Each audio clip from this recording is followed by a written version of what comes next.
Bien, los que conocéis esta casa, podéis imaginaros fácilmente que quienes aquí estamos, pues tenemos muchos quebraderos de cabeza, una edición que no sale, unos fondos que no llegan, alguien que no nos concede un premio, es decir, que hay muchos sinsabores, pero en cambio hay muchas compensaciones también. Una de las compensaciones posibles es la ocasión imprevista de conocer a personas tan valiosas como Doroteo Arnaiz, que llegó aquí un buen día y, en fin, encima vino con un regalo espléndido, que es la donación de estos grabados y cuadros de asunto ciriano que ha donado a la Fundación y que podéis contemplar en esta exposición.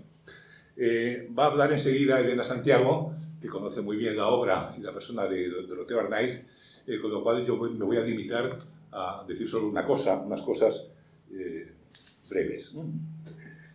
Porque después además hablará Doroteo y de su anuncio de entrada, que Doroteo, además de artista plástico, es también un gran artista verbal, un magnífico narrador, que por añadidura tiene mucho y bueno que contar. Bien, lo único que un profano absoluto en artes visuales, como es mi caso, podría hacer es hacer notar lo siguiente. La iconografía sobre el Cid es prácticamente inexistente hasta fechas muy tardías, en contraste con la épica francesa y con Roland, donde desde época antigua hay enorme abundancia de representaciones figurativas, en miniaturas, códices iluminados, frescos pictóricos, bajorrelieves, esculturas, etc. Dar cuenta de todas esas representaciones de la Chanson de Roland dio lugar a dos gruesos tomazos que tienen ustedes aquí, en donde la gran Rita Lejeune y Jacques Estigneux necesitaron estos dos volúmenes para dar cuenta de los centenares de representaciones de Carlomagno y de Roland que hay en las catedrales europeas, en Alemania, en varios sitios, que hay, insisto, son varios centenares y no llegan más que hasta el siglo XV. Es decir, que solamente de Roland hay todo esto. El Cid, en cambio, es un personaje histórico mucho más reciente, mucho más real, de quien tenemos firmas, es decir, hay documentos firmados por el Cid y por Jimena, en cambio no hay prácticamente nada. Es verdad que un historiador del siglo XVIII, el padre Berganza, nos dice que en el monasterio de Cardeña se conservaba una lámina antigua y dice esto: entre las láminas que hay en la sacristía está un retrato de la cabeza y cuello del Cid, y se dice que es el retrato que se sacó el mismo día que murió. El color macilento y los ojos levantados. La pintura explica que era muy corpulento y calvo. El cabello y pelo de la barba eran medianamente canos y crespos. El rostro algo más largo que redondo. La frente ancha y llana. Los ojos grandes y las niñas de ellos negras. El cuello corto, declinando en gran carnosidad. Todas las partes que se ven en el retrato representan la gran entereza y animosidad con que se le pinta en las historias. Descontando que no existe ya tal retrato y que es muy escasa la fiabilidad de ese, se dice que era el retrato pintado el mismo día que murió, realmente, si existiera ese cuadro, nos representaría un Cid muy distinto del que estamos acostumbrados a ver a través de las figuraciones de Charlton Heston, etc. Bien, descontando ese presunto retrato, que ya digo que no se conserva, realmente del Cid solamente tenemos imágenes del Cid a partir del siglo XVI.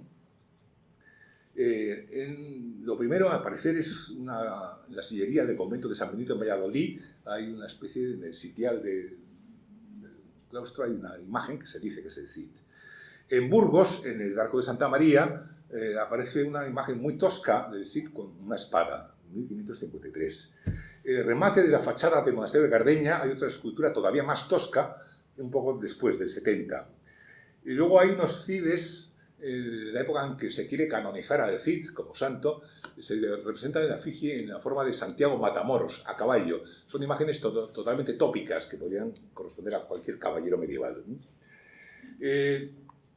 Hay también un grabado en un ejemplar que está en Valencia de la crónica del Cid, en donde, desde el 17, pues realmente también no puede ser más tópico. Y así llegamos al siglo XIX, en donde tenemos, sí, mucha pintura académica de corte romántico, Yo recuerdo cuando estaba en el Museo de Arte Contemporáneo de la Biblioteca Nacional, en el último piso, siendo niño me impresionaba mucho el cuadro de las hijas de Cid, siendo maltratadas, ¿no? Atadas al árbol. Es un cuadro de Dioscoro, Puebla y Tollín, de 1871. Algo más vanguardista, pero también muy tópico, es el cuadro de Ignacio Pinazo Camardenc, también Las hijas de Cid. De la historia de Cid impresiona sobre todo ese episodio del Cantar del Cid, el maltrato de las hijas. Y luego hay otros dos episodios muy favoritos por las artes plásticas, que son la jura de Santa Gadea y el descabezamiento del conde Lozano, ¿no? Cuando el Cid venga la honra de su padre. Bien, y así llegamos a las pinturas muy... En fin, que es lo que se ve siempre de la imagen de Cid, de este tipo de Beda Zanetti y otras cosas que hay en Cardeña. Realmente son pinturas muy imaginarias de lo que era el Cid, una pintura, digamos, muy tópica. Por contraste, hay en viñetas para niños unas cosas también que resultan un poco desmitificadoras. El Cid, todos recordaréis aquella serie de niños, el pequeño Cid. Pero bueno, y en esa tónica de infantilización de Cid se han hecho muchas cosas. Bien, frente a todo esto, al academicismo del 19 o estas imágenes contraculturales, frente a todo eso está la obra de Doroteo. Lo que ha hecho Doroteo no tiene nada que ver con una cosa ni con otra. Y, en fin, yo no soy profano, pero esta representación conceptual y mucho menos tópica de Cid, realmente confieso que me interesa mucho. Lo que ha donado Doroteo son dos cuadros, uno está detrás de la pantalla, tendrá que verlo cuando lo retiremos.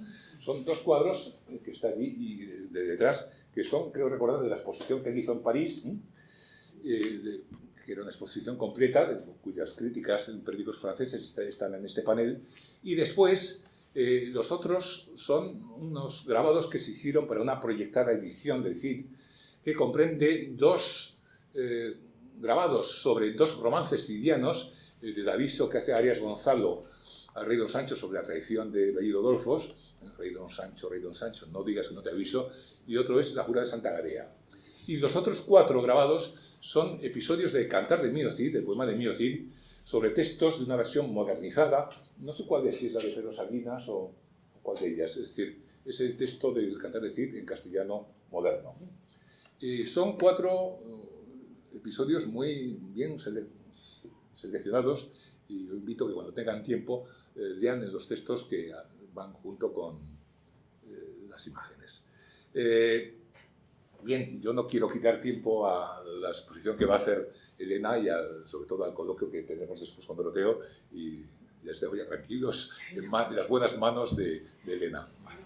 Lo primero sería preguntarle por qué se le ocurrió hacer estas imágenes sobre el Cid, naturalmente, y en qué periodo de su vida. El primer periodo. Eso.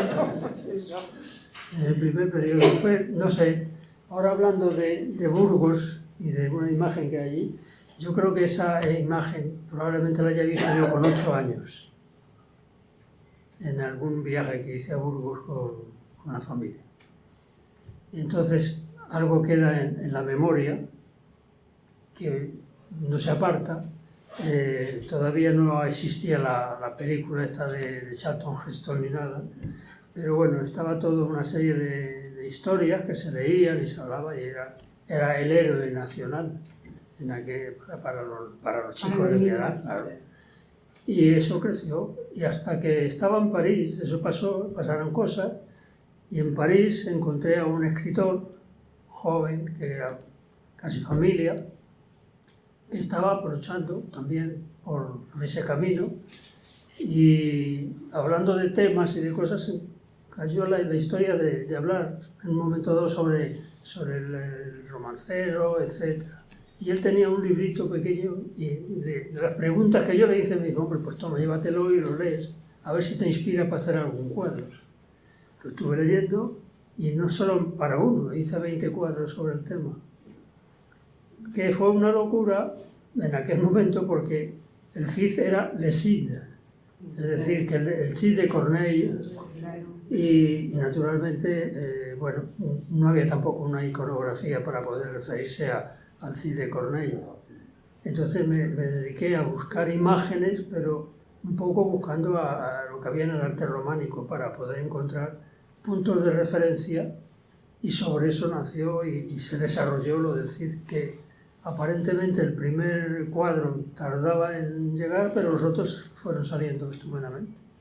Y estuvieron conmigo pues casi 2 o 3 años sin volver, se acabó la exposición y volví. La única persona que sí que conocía en París fue un pintor que ya falleció hace muchos años, Ginés Parra, que vino justo antes de inaugurarse la exposición. Luego después había muy poca gente que me conociese a mí. Y la sorpresa mía fue la historia de las críticas que salieron. En algún momento pues han dicho una serie de historias sobre el tema, pero fue algo no pensado digamos, en el comercio del arte en París, porque era imposible de comerciar con esta obra. ¿Qué año?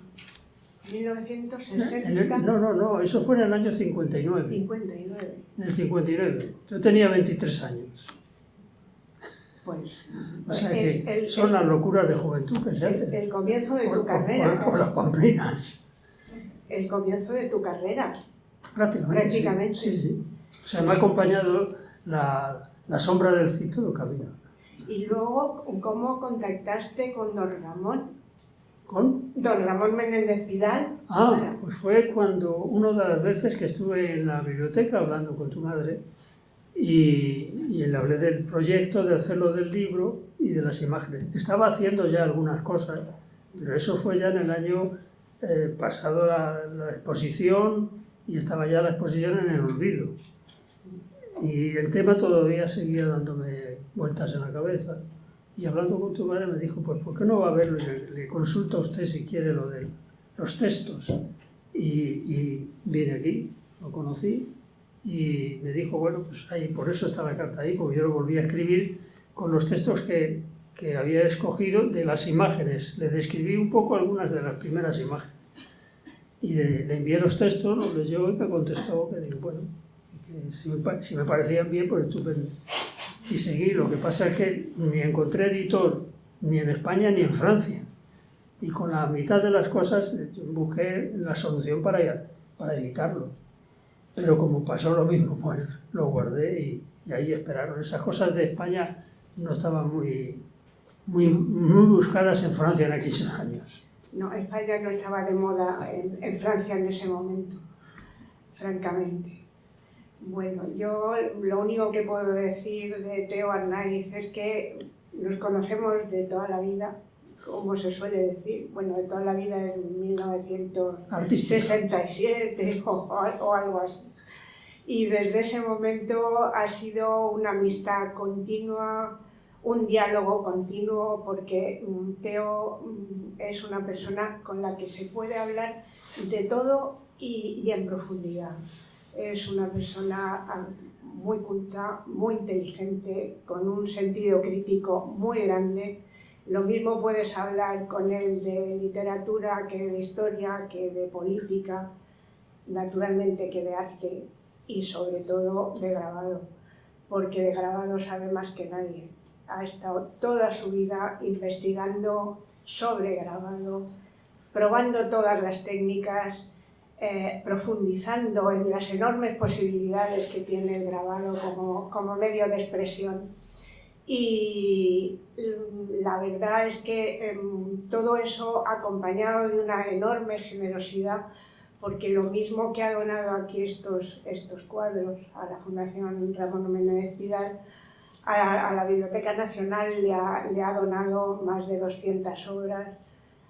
Tiene obras en todos los museos y en todas las grandes colecciones de obra gráfica del mundo, porque él tiene el deber de compartir. Otra de sus grandes cualidades es su afán de compartir lo que sabe, de estimular a la gente. Yo lo he visto apoyar a grabadores jóvenes Ha fundado, no solo ha sido profesor de la Facultad de la Escuela de Bellas Artes de París, sino luego aquí en Pontevedra, ha estado en la Facultad de Bellas Artes de Pontevedra.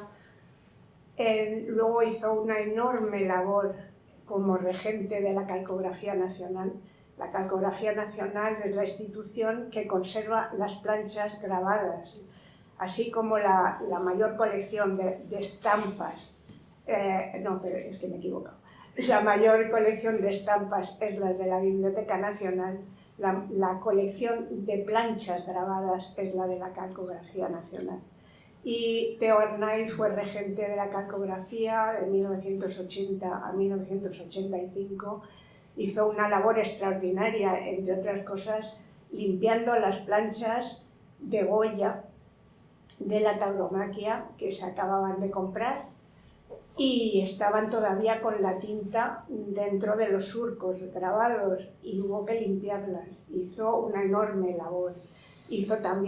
Planificó la nueva instalación de la calcografía, trabajó muchísimo y al mismo tiempo que él trabajaba, enseñaba a otros, enseñaba a estampar, porque no solo la labor de los grabadores es fundamental, sino también la de los estampadores, porque si un buen estampador puede sacarle mucho partido a una buena plancha, un mal estampador puede arruinar totalmente el trabajo del artista. Yo he pensado que la mejor manera de que conozcáis a Theo Arnaiz es mostrar una mínima parte de su obra, de su temática, de su iconografía, de su técnica, y como tenemos esa enorme suerte, pues yo voy pasando las imágenes y vamos viendo cómo ha ido evolucionando enormemente en su iconografía, que va también mucho con su vida, creo yo, pero como él está aquí, pues él lo contará. Esta obra es pues de muy principios, 1960. Años 61. Pero uno de los... Algunas técnicas, algunas partes de la técnica están en los primeros grabados del Cid también. Del poema del Cid. Entonces, pero aquí se ve que su temática siempre ha sido la figura humana. A él le interesa extraordinariamente el hombre, su circunstancia y sus problemas. Y primero de una manera muy sintética y luego ya veremos de otra manera, siempre la figura humana es lo que aparece en su obra. Esto es una serie sobre el metro de París. Y cada una de las imágenes era una estación de metro, ¿no? Además, había algunas que había unas correspondencias de estaciones, de cambio de trenes, y hay más gente, más aglomeración, era más denso, en otros sitios hay menos, y corresponden a barrios de París. Y bueno, lo único que tienen en común todas ellas es que son solo puntas secas. Es decir, que después de trabajar mucho con el agua fuerte y hacer búsquedas de materias y demás, pues siempre venía un periodo de cambio, de buscar algo distinto dentro de la técnica y expresar el máximo de cosas. Y entonces volví a la más sencilla, que es la punta seca, es decir, una simple punta y sacar el... Es la manera como más directa de grabar, porque es sobre una plancha con un instrumento muy afilado, con una punta, rayar. ¿Qué es lo que da la punta seca? Pues hay unas zonas como muy aterciopeladas, muy densas, con mucha fuerza. La tinta se va agarrando según las rebabas que tiene el surco. Porque al contrario del buril, el buril hay que quitar las rebabas, dejarlo limpio, y la punta seca se puede sacar mucho partido con esas rebabas que cogen la tinta. Y son esas líneas emborronadas que se ven, que tienen mucha fuerza, Que es una manera, bueno, al principio esto es como muy expresionista, muy directa, muy viva.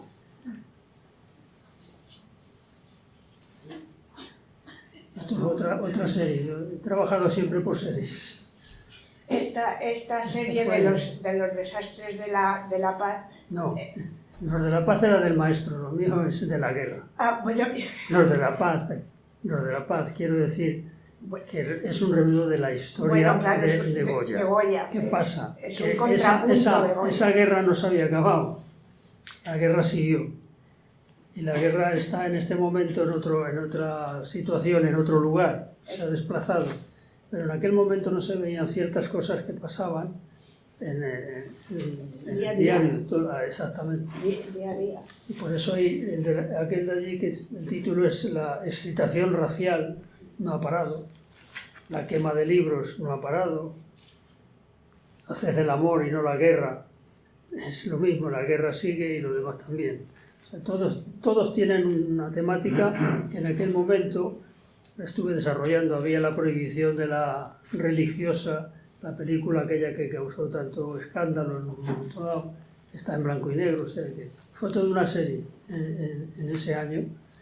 Y otro cambio y otra mezcla, ahí estoy mezclando otros útiles con la punta seca, con el agua fuerte, pero sobre todo técnicas secas, sin emplear ácido. Técnicas muy directas.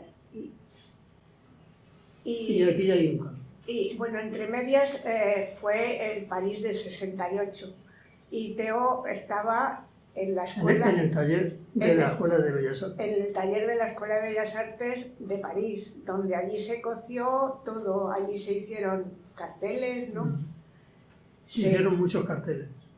Que con un sentido muy de la importancia que tienen las imágenes como documentos históricos, fue recogiendo muchos de esos carteles y se los trajo, que son auténticos documentos interesantísimos de lo que estaba pasando y que naturalmente los ha donado porque... Los tienen ahora en la Universidad de Almería, porque me los pidieron prestados los que tenía para una exposición de un chico que quería y se había inspirado algo de lo del 68, pero eran cosas abstractas. Y entonces al final les cedí eso, porque la Biblioteca Nacional los tiene todos. Sí. La de París. La de París, claro. Porque hay, tanto en Francia como en España, hay una ley que obliga, en teoría, a depositar en la biblioteca por lo menos una obra de todo lo que se imprime en España. De todo lo que se imprime sobre cualquier soporte. Y claro, ese fue el origen de nuestro conocimiento. Ahí sí, él apareció un día por la biblioteca con una carpeta llena de estampas diciendo vengo a hacer el depósito legal.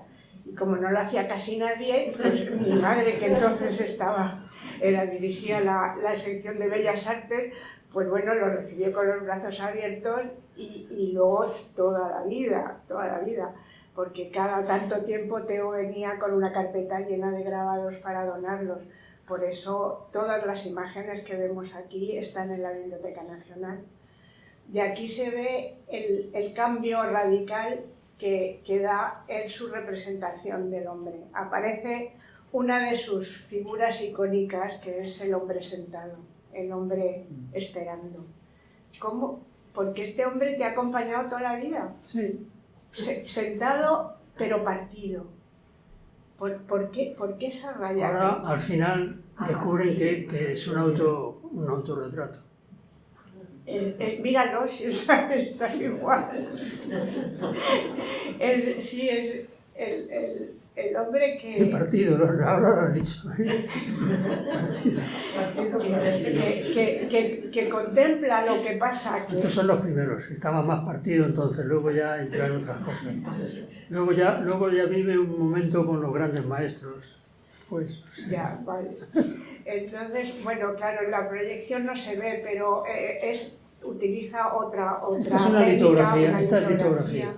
La litografía es, en vez de hacer la imagen sobre una plancha metálica, la hace sobre piedra, por eso se llama litografía, y es como si se dibujara sobre la piedra. Y aquí no se puede apreciar, pero se ven las distintas calidades que da el distinto tipo de técnica que ha utilizado.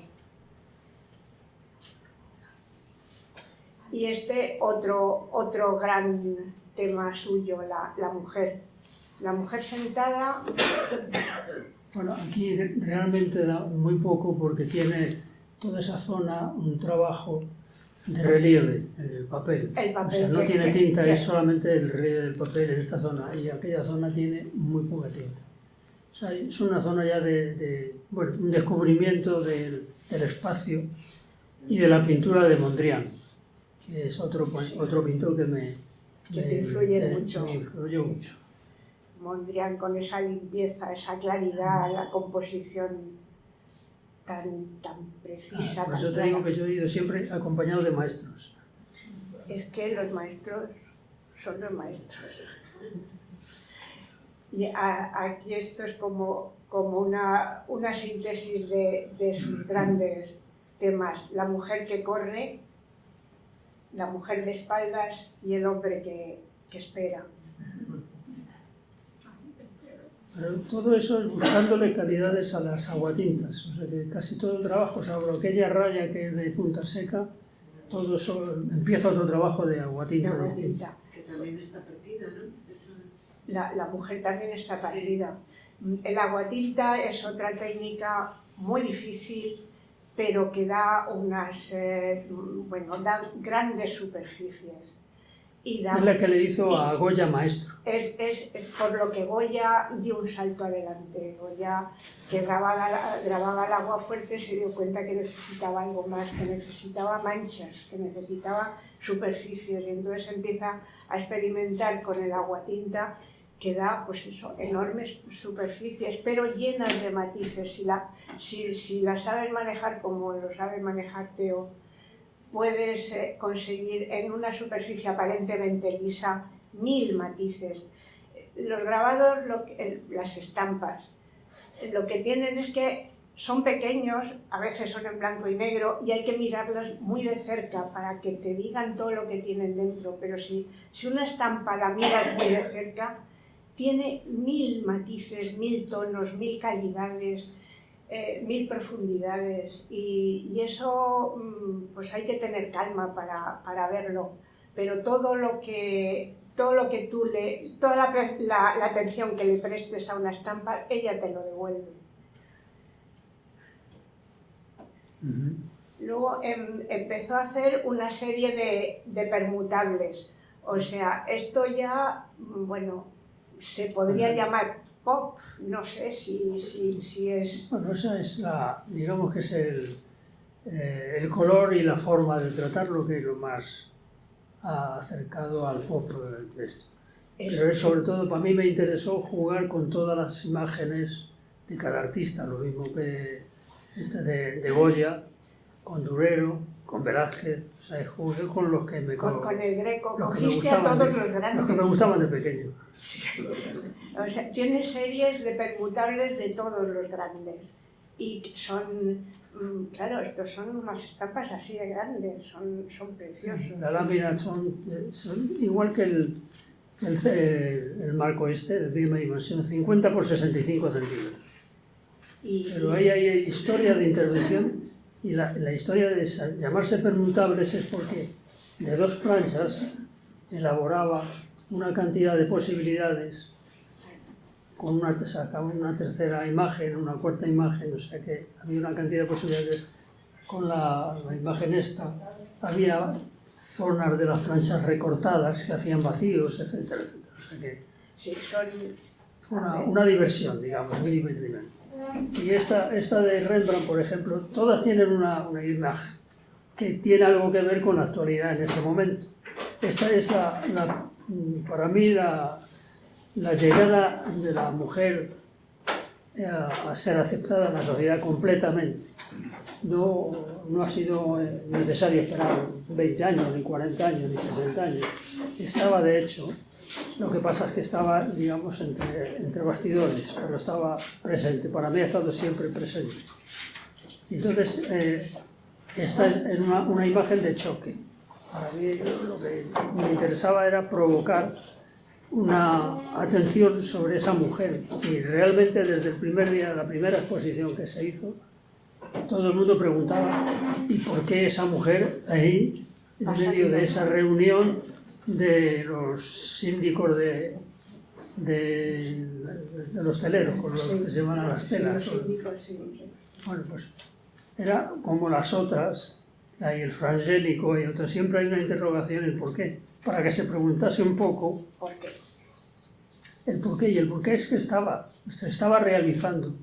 Había una serie de luchas como en el 68, esto es posterior al 68, y bueno, las cosas se fueron después, como pasó con los desastres, pasó con esto, que las cosas aparecen después.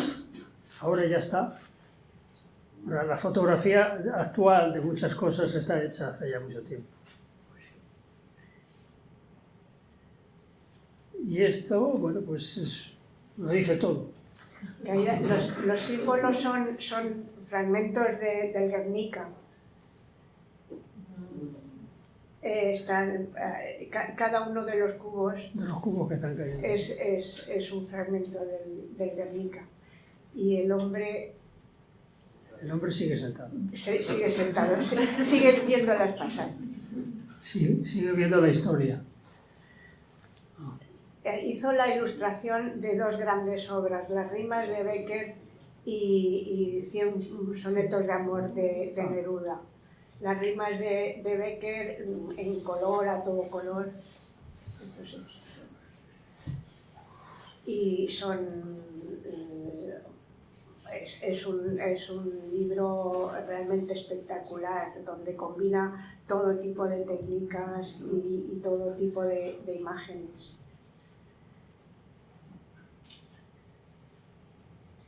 A mí esta es una de las estampas que más me gustan, porque es de, no sé, inspira un aire de enorme soledad.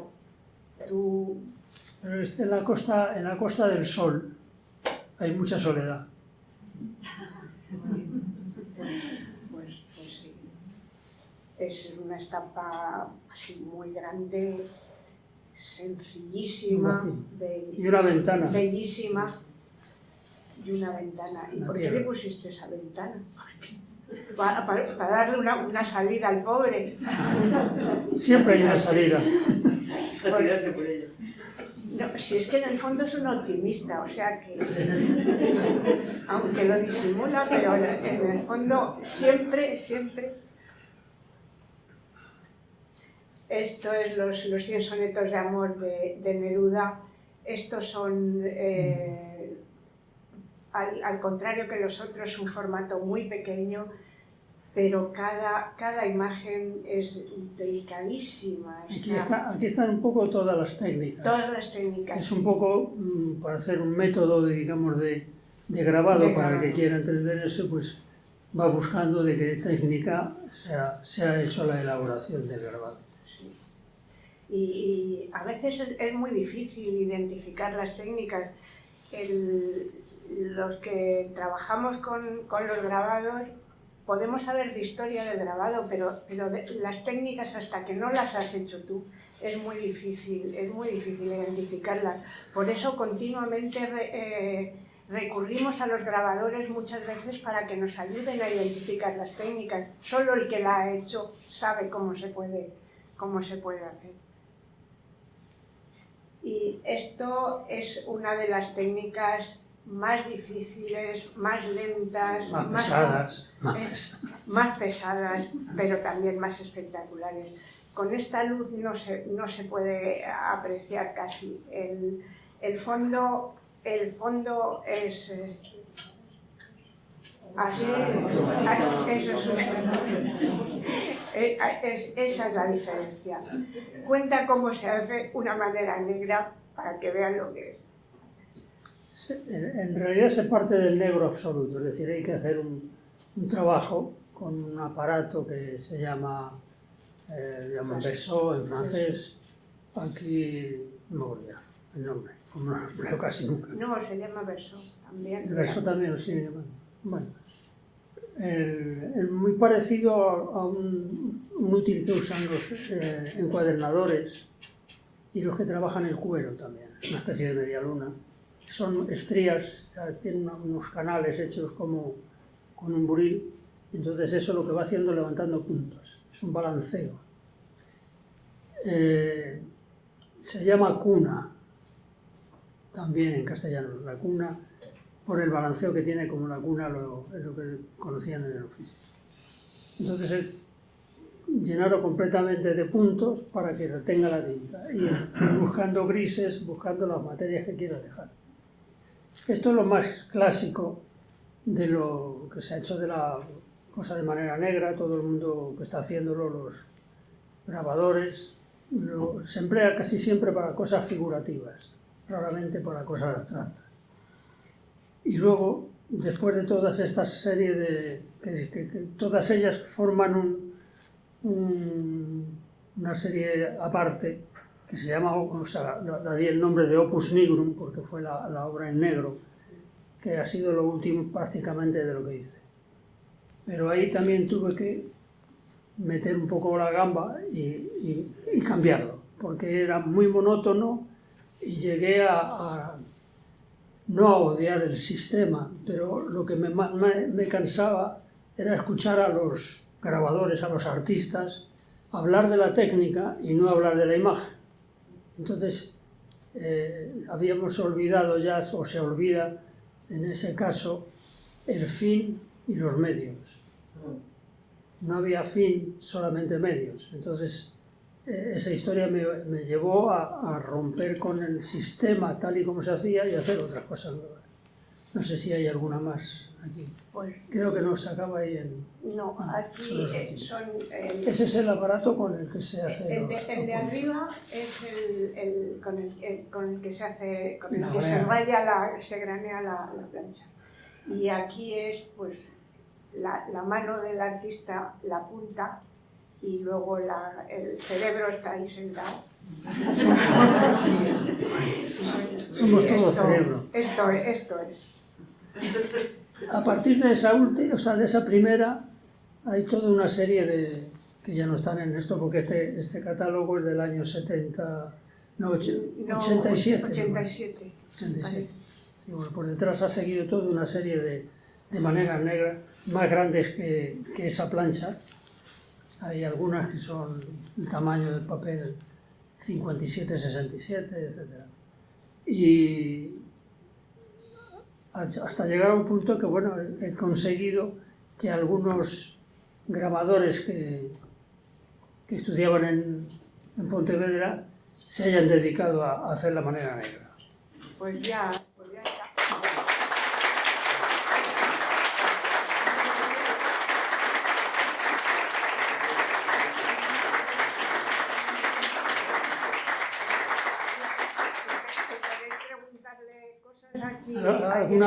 ¿Alguna pregunta indiscreta o cualquier cosa? Es la bienvenida. Pues perfecto. ¿Quién se anima a hacer una pregunta? Yo quería preguntarte por tu época de París. Además de artistas... Íntima. Pues sabrás. Además de artistas, conociste a literatos. Nos hablabas de Goitisolo y de Monique Goitisolo, con quien trataste, ¿no? ¿Cómo fue eso? Lo conocí a través de ese chico que me dio el volumen de Romancero.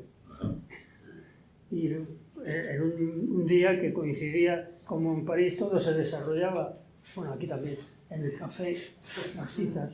Pues un día que estábamos tomando un café, este chico que era escritor, y yo, Fernando Robles, ya falleció hace tiempo, le publicó Galimar un librito sobre, se llamaba El barranco de los gitanos, sobre una cosa de Motril. Bueno, tenía muchas ideas y muchas crisis y muchos problemas. Y entonces un día coincidió que estábamos tomando nuestro café y charlando de cosas y pasaron ellos, iban camino de su casa de Galimar, se sentaron un momento, estuvimos charlando.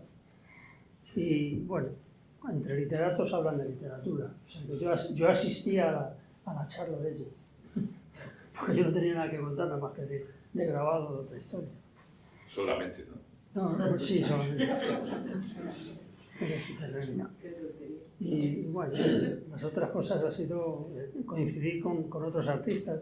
Por eso, el primero que conocí a Baltasar Lobo, el escultor de Zamora, a Francisco Bores, gente con la que tuve una cierta relación muy al principio, porque en realidad he ido pidiendo consejos. Yo he aprendido con los pintores a pintar, prácticamente. Con Juan Genovés, que ha fallecido hace poco tiempo, he ido a pintar a Fuencarral las eras que había allí, cuando se estaba trillando, etc. Hacer de Zabaleta. Y otros, las pinturas de los campesinos, las primeras que íbamos a hacer. Y luego pues ha sido otros artistas, o sea que de hecho de eso, de Mondrian, pues tengo un volumen que hizo uno de sus, no discípulos, pero en fin, sus pintores con la misma relación sobre él, que bueno, dedicó toda su vida a hacer las ediciones de Mondrian. Y otra serie de artistas que algunos han desaparecido y ya ni se habla de ellos. O sea que París es lo que hace, que yo he desaparecido también. ¿Estás aquí? Bueno, Sí, estoy aquí, no, pero bueno, allí ya han desaparecido. Los que me conocían están desapareciendo y yo los conocía, o sea, eran parte de mi mundo y yo de su mundo podría ser parte. sí, pero has dejado una estela muy grande, porque además de tu obra has apoyado a muchos artistas, hiciste He devuelto lo que me han dado a mí. Bueno, pero no todos lo hacen, No todo el mundo porque eso lleva mucho tiempo, porque Es su asunto, el dedicarse a es un los demás problema. lleva mucho tiempo. es un problema. Claro, sí, eso es cierto, y has promovido ediciones de grabados de otros artistas, suscripciones. Si merece la pena, claro que hay que sacarlos. Pues claro, y has formado a mucha gente en la facultad y luego la Asociación de Grabadores Españoles, ¿cómo se llama? Hay una asociación de estampa española. Los grabadores de España, que ha desaparecido también, creo. No, que no ha desaparecido. Estampa popular. Estampa popular. No, una cosa más moderna. No sé si ha desaparecido, pero vamos, que también estabas tú ahí, porque lo he visto en internet, ¿no?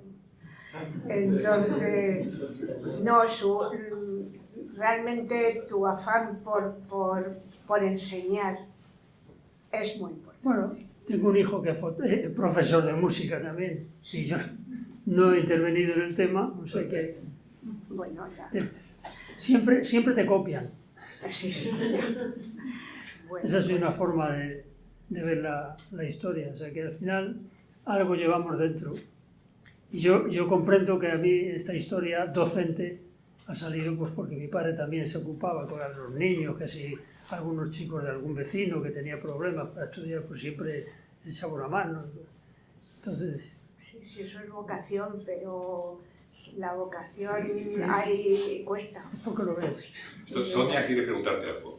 Sí, yo antes de que acabemos, que he aprovechado y he estado mirando inevitablemente, he aprovechado y he estado mirando más obra tuya en el móvil, ¿no?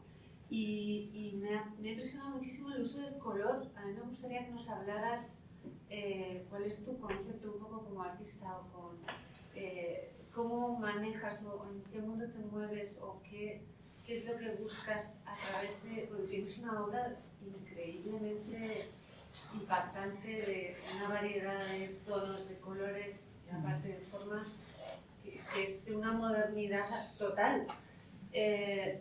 No sé cómo trabajas. Yo soy moderno. Sí, por eso me gusta, por eso quiero que nos...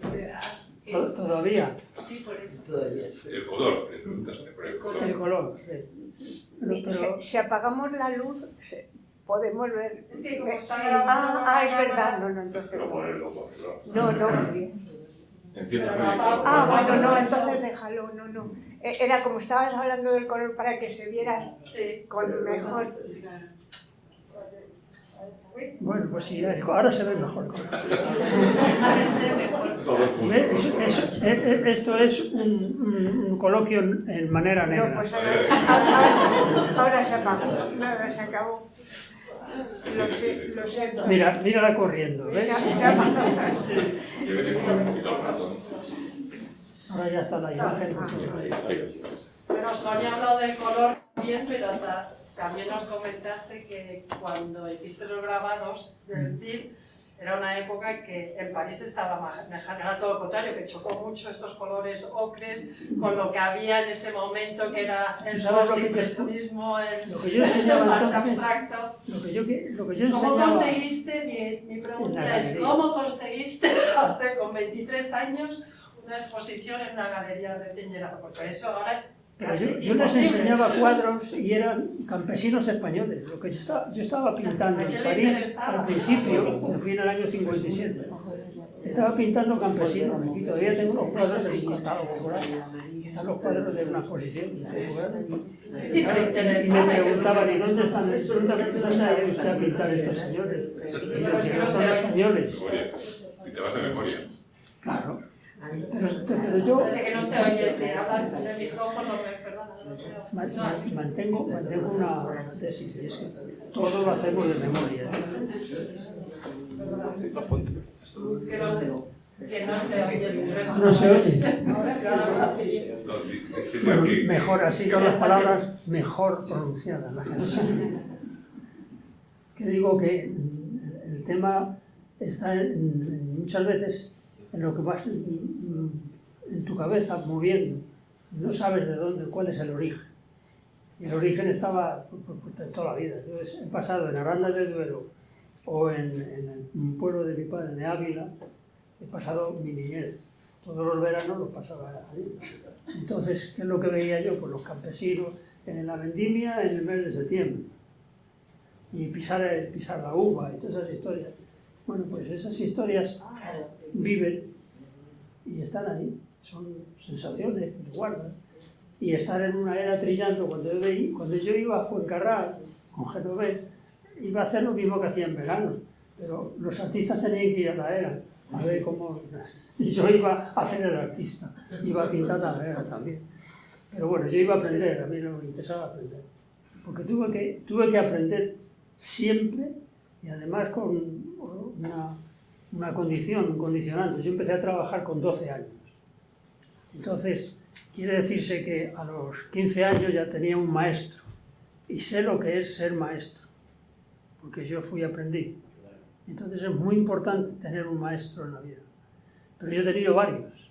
Hasta ahora todavía tengo algunos que me van hablando de cosas. Y en el arte pues me han ido hablando otros maestros, otras personas. Eso ha agregado a la vida. La vida, leer y ver. Vas leyendo, es un libro. Y es muy facilito de ir leyendo en ese libro todos los días cosas que pasan. Lo que pasa es que ahora ya tenemos un aparatejo por ahí que leemos. No leemos. Pero bueno, los libros ya no los quieren las bibliotecas. Ha sido una de mis decepciones, que tengo una cantidad de documentos y de cosas, de exposiciones de París, de otros artistas, de cosas interesantes. Catálogos, que son muchas ilustraciones, porque antes había mucho catálogo. Y cuando he querido dárselo a una biblioteca, allí en Coruña, pues no tiene sitio. Entonces ahora ya se va, está cambiando y me imagino que va a ir desapareciendo, porque en la propia Facultad de Bellas Artes de Pontevedra hay algunos alumnos con los que tengo relación, los que yo tuve. Hay uno que sigue haciendo grabados y hace maneras negras, o sea que uno, de todos los que conocí, ha quedado uno, pero va a cumplir sus 60 años y cuando lo vemos pues es una ilusión porque es un chaval joven. Claro. Entonces, muchas veces piensas que esas historias de poder comunicar los libros, las otras cosas, participar como demás, no hay. Y en Bellas Artes ha desaparecido el grabado, ya no se enseña grabado prácticamente.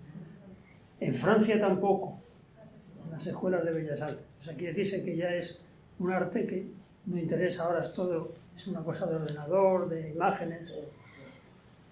imágenes que la mayoría de las veces no son originales, es decir, que son imágenes de imágenes, porque el sistema ahora es encontrar, y si es un artista que tiene una imagen interesante, pues se coge de un catálogo, lo que sea, y se utiliza con la publicidad, o sea, se sabe encontrar el camino.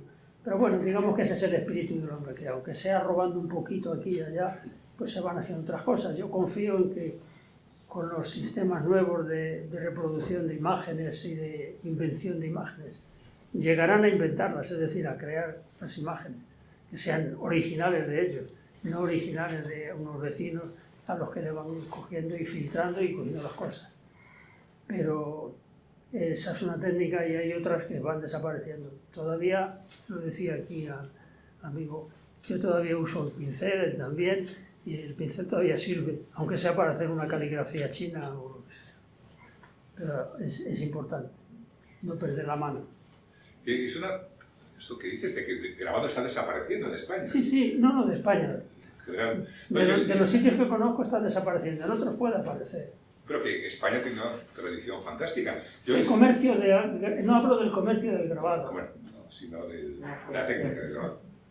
Son dos cosas distintas. Yo le escuché a Carlos Baroja decir que su tío Ricardo Baroja es el que había enseñado a grabar a Picasso. Juventud. Puede ser. Yo Picasso también es un mistificador. Entonces puedo decir que eso, o a alguien le ha interesado decir, no sé si ahora sí, pero no sé en qué momento, me gustaría saber en qué momento han tenido contacto Ricardo Baroja y porque él con Madrid estuvo un poco. La revista Vanguardia. Picasso no. En la revista. Con Madrid no. Cuando la revista Vanguardia de Madrid. ¿Perdón? Cuando la revista Vanguardia de Madrid. Cuando hacen los 2 números de la revista Vanguardia que hacen el retrato vampiro. ¿En qué año? Eso creo que es en el año 1900-1901. 9 meses que pasa aquí Picasso, que vive en la calle San Pedro Mártir. 9 meses. Estuvo en París y el resto en Barcelona. Ahora no, pero bueno. Pero es muy fácil. Es que un amigo mío vive en su piso. También le pasó algo. El piso de donde vivía don Pablo vive y es pintor. ¿Te preguntas tú por eso? Sí, pero en ese momento que te dedicas al trabajo, al grabado, ¿por qué coges esa técnica? Porque es una técnica muy laboriosa. Y bueno, la manera negra. No, en general el grabado. Y además es muy laboriosa y los resultados de la imagen son muy a posteriori. O sea, tienes que estar trabajando mucho en una abstracción mental para poder después dar un significado a esos rayos que se entienden, ¿no? O sea, ¿por qué eliges esa técnica? Yo no sé la historia de la técnica cómo viene, pero yo me he dado cuenta que tenía que tener una expresión siempre con las manos. Y realmente, más que nada, soy casi un maestro. Soy un oficial de bricolaje. O sea, yo me hago muchas cosas. Porque cuando la veo, cuando viene alguien, un fontanero, a hacer una cosa o otro cuerpo de oficio, cuando vienen a hacer las cosas las hacen tan mal que digo, bueno, pues es que han perdido el conocimiento. Pues sí, igual que el grabado. Ya los fontaneros no saben prácticamente casi ni soldar, porque pegan un tubo con otro. Los tubos son una maravilla, se pueden hacer virguerías con ellos. Pero pasa con lo del grabado, y que es de una manera, tú lo sabes, el trabajar con las manos y la historia. Pero yo empecé a trabajar con las manos muy pronto y sobre todo, vamos, no es una vergüenza y lo puedo decir, yo empecé a ser aprendiz de sastre. Estuve 1 año y medio porque me gustaba el dibujo y se me ocurrió decir en mi casa a mis padres que yo quería seguir dibujando, porque yo iba a unas clases que me daban en una academia por la noche, pues ya no era una academia privada, y el profesor me daba unas clases de dibujo en la Academia La Latina, al lado del mercado. Todavía creo que existe la academia. Y bueno, pues esa historia del dibujo, pues pensaron, pues mira, pues un oficio serio, el sastre. De hecho, ya había sido yo el recadero de un sastre en la calle Mayor. O sea que, por eso estaba, bueno, pues ya que estás ahí y ya sabes, pues que te enseñen. Y efectivamente, yo estaba todos los días viendo cómo dibujaban, tomaban las medidas, etcétera. Yo tomaba nota y tomaba las medidas, etcétera. Y luego me senté más de un año y medio con un señor que era sastre, tenía 2 hijas que trabajaban con él, etc. Yo aprendí allí, aprendí no solo a coser y a hacer muchas cosas de la chaqueta, sino que aprendí a cortar los pantalones, ya me enseñó a cortar. Luego ya venía el chaleco, pero ya no llegué al chaleco. Antes de eso conocí la fórmula de seguir el dibujo y me inscribí en la Escuela de Artes Gráficas para poder seguir trabajando. Y en la Escuela de Artes Gráficas tenía a Rafael Pellicer como profesor de dibujo. Y empecé a conocer un poco la técnica de la litografía y el heliograbado. El heliograbado me sirvió para hacer, bueno, aprendí a retocar. El retoque de hueco grabado entonces era para remediar un poco los defectos de los clichés que salían de las fotografías de entonces.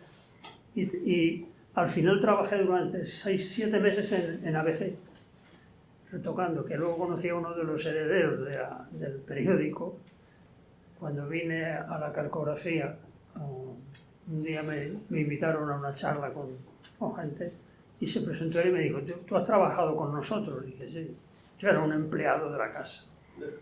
Entonces, bueno, pues me ha seguido y en París me sirvió el retoque de hueco grabado. Pero la fotografía, que era otra cosa que me interesó, pues encontré un trabajo de fotógrafo. Entonces solté el desastre y me fui de fotógrafo. Porque tenía más campo de imágenes y cosas. Porque nos enseñaban en la Escuela de Arte Gráfica, nos enseñaban a hacer fotografías. Naturalmente lo más subjetivo, no era subjetivo. Lo que más nos suscitaba el interés a los jóvenes era cuando venía una modelo para posar desnuda.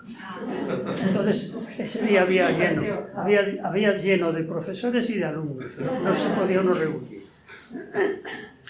Entonces, bueno, pues en la fotografía, hasta que también apareció un día, una casualidad allí, de un fotógrafo que hacían reportajes y que pagaban bastante bien. Entonces solté la sastrería y me fui de fotógrafo. Y me ayudó bastante. Y entonces me ayudó a coger instantáneas. Entonces, muchas cosas, yo me di cuenta que había una relación entre la máquina y mi cerebro tremenda. Captaba las imágenes y tengo muchas imágenes desde pequeño. Y la historia del Cid, yo creo que es parte de esa imagen que yo vi en la Catedral de Burgos. Pero están ahí en el disco duro, aparecen cuanto sea. Naturalmente estuve de fotógrafo hasta que di otro salto y me hice informador de meteorología. Hice mi servicio militar como informador de meteorología. Y estuve 18 meses en la base de Getafe, haciendo los planos del viaje aéreo, de los aviones, es decir, las isobaras, etc. Y desde allí me fui para París. Hice una exposición, perdón. Se me olvida, la biografía está tan repleta. Hice una exposición en la calle Cea Bermúdez, en una librería. Y en esa librería, bueno, se hizo la exposición, que parecía la tarjetita, la del Cid, que hay ahí, elaboré yo. No se vendió nada. Y entonces el propietario de la librería Galería sabía que me quería marchar a París, sabía que no tenía dinero y entonces me dijo: bueno, te voy a dar un dinero para que te vayas a París. ¿Cuánto vale el billete del tren? Me dio dinero. Entonces yo le di el único cuadro que yo sabía que a él le gustaba, eran 2 jugadores de ajedrez, un poco recordando a Cézanne, los jugadores de ajedrez. Eso, y otro poco que me liquidó ABC cuando me marché, pues en septiembre del año 57 desembarqué en París, a las 11 de la noche, cuando ponían bombas por todos los sitios los argelinos. Y el amigo que yo iba a buscar estaba en Orleans, no estaba allí porque estaban de vacaciones, vivía en un liceo. Entonces estaba en París y tuve que dormir en un garaje aquella noche en un coche, porque no había camino. Y en fin, si sigo, fíjate tú. Bueno Vallejo y otros amigos. ¿Más preguntas? Así que ese señor que hay ahí, pues fue, digamos, de los primeros grabadores hechos con linóleo, porque era más fácil que la madera. Es el Cid para eso. Ahí me pasé de la pintura a grabar. Y a partir de ahí fui a la Escuela de Bellas Artes. Y fui alumno libre todo el tiempo, hasta el 68. Tomé la libertad y me marché.